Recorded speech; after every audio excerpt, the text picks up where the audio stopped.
तपस्वी और सैनिक दोनों में बड़ी समानता है। दोनों ही कठिन परिस्थितियों को स्वीकार करते हैं और उन कठिन परिस्थितियों को इसलिए स्वीकार करते हैं, एक इसलिए स्वीकार करता है कि हमारा देश सुरक्षित रहे और एक इसलिए स्वीकार करता है कि हम इन कर्मों से मुक्त होके मुक्ति की ओर प्रस्थान करें या अनुभूति करें मुक्ति की।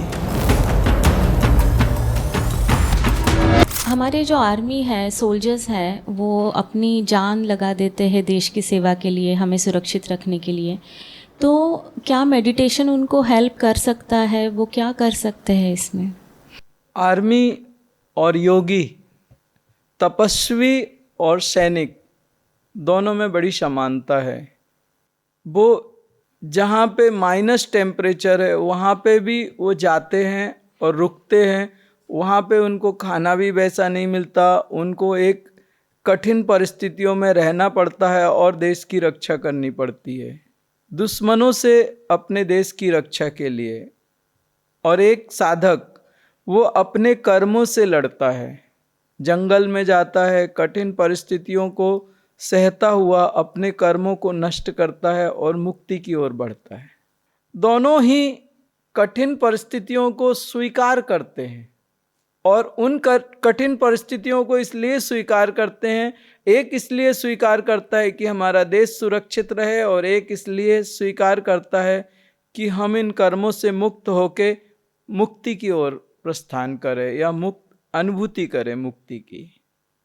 उसके लिए दोनों ही कठिन परिस्थितियों को जानबूझ के स्वीकार करते हैं। ऐसे समय पे जब प्रकृति कठिन है तो स्वाभाविकता उन कठिन परिस्थितियों में अगर हम यूनिवर्स के कुछ सीक्रेट्स अगर सीख जाएं, जैसे बहुत ज़्यादा ऊंचे पहाड़ों पे जाने के बाद वहाँ ऑक्सीजन ख़त्म हो जाती है, वहाँ आप अगर जाओगे तो आपको ऑक्सीजन चाहिए पड़ेगी, आपको ऑक्सीजन सिलेंडर लेना पड़ेगा। लेकिन वहीं पे कुछ साधु संत रहते हैं, वो स्वस्थ रहते हैं, उनको ऑक्सीजन की कोई ज़रूरत नहीं रहती।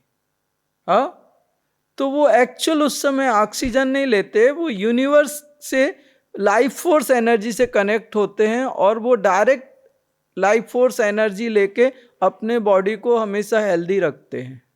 दूसरी बात, हम अपनी बॉडी का टेम्परेचर कम या ज़्यादा कर सकते हैं योगिक साधनाओं के द्वारा।